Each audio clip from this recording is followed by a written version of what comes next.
kita nak kejar adalah redha.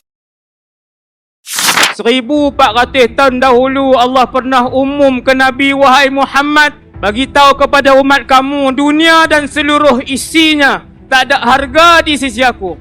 Maka Nabi pun ajak, yang kita nak kejar adalah redha Allah Subhanahu Wa Taala. Faham tuan?